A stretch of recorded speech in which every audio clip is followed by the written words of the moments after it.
All right, so thank you guys for joining in again for another fun video here on the introduction to threat hunting.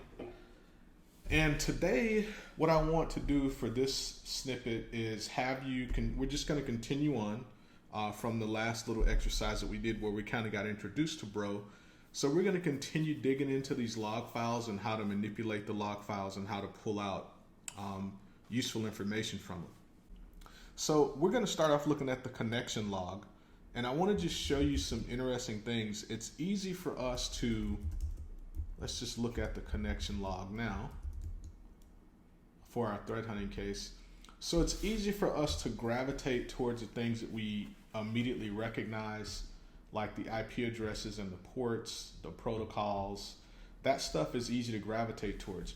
But sometimes it's important to look at the things that might not be so familiar to you. And one of those that I want to introduce you to today is the UID field, which is this one. Now, to me, this is one of the most important fields because it uniquely identifies, traffic classes and things like that. And let me show you exactly what I mean by that. And feel free to follow along here. So if I run that through Zeek cut,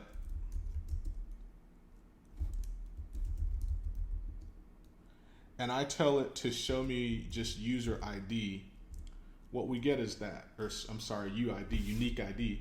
We see these strings of what looks like just garbage, but these uniquely represent something, and we're gonna see why that's important, okay?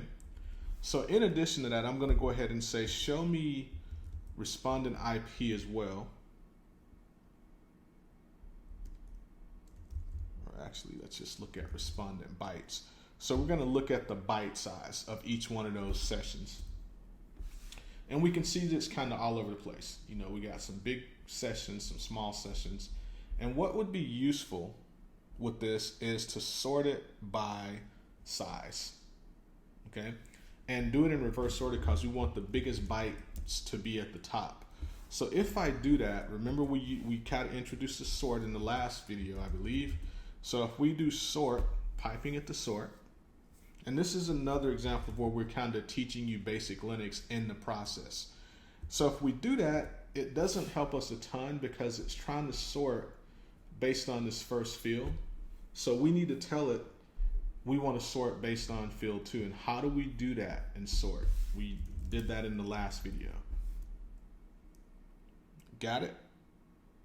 All right, if you said K to tell sort the field and specify field 2, you got it right.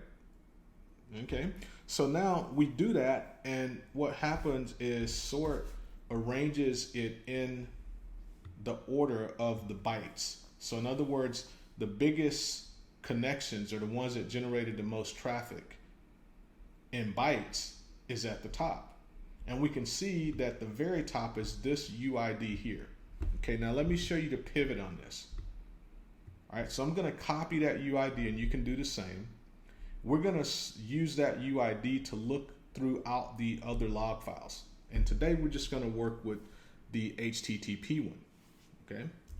So I go ahead and clear that, and I'm going to now tell Zeek cut to look at the actual HTTP log file. And we're going to also look at UID. And we're going to look at a few more things here. I'm going to also look at the responding IP.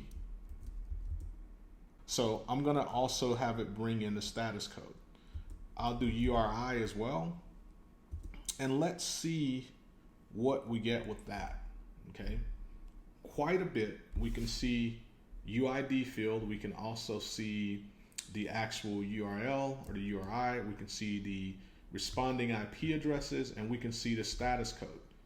Now let me show you why the UID is so useful.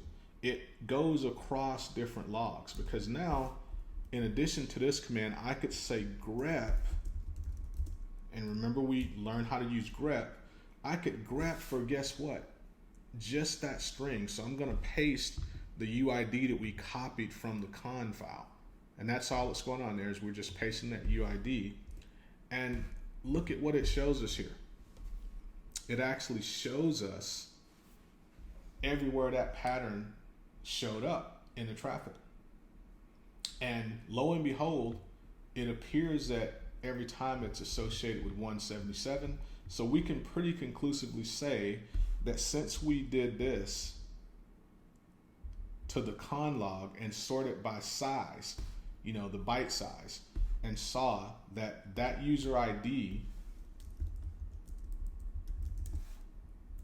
let's go back and do both of those again.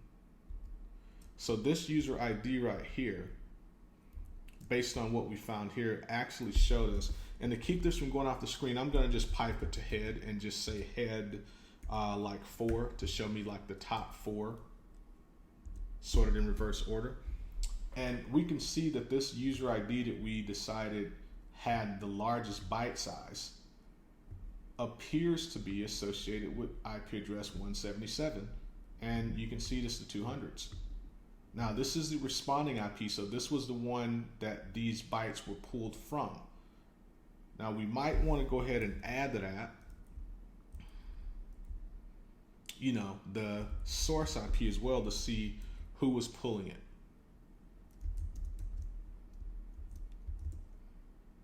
Okay, and if we do that, we can now see that it was actually,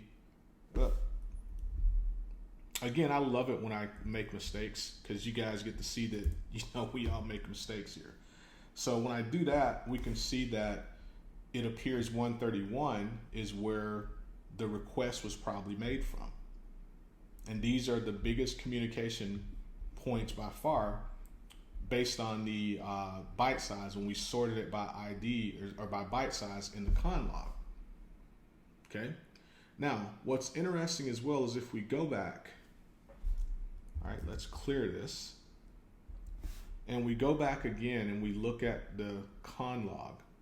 And I'm going to do a head of like 7 just to see. We can see that there's another ID that has almost as many bytes or as big a byte size as the first one.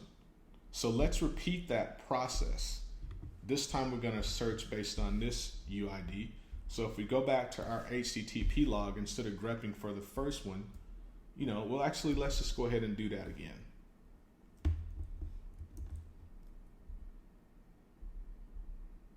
So if we grep for that one, we see that it's 177, 131, and 177.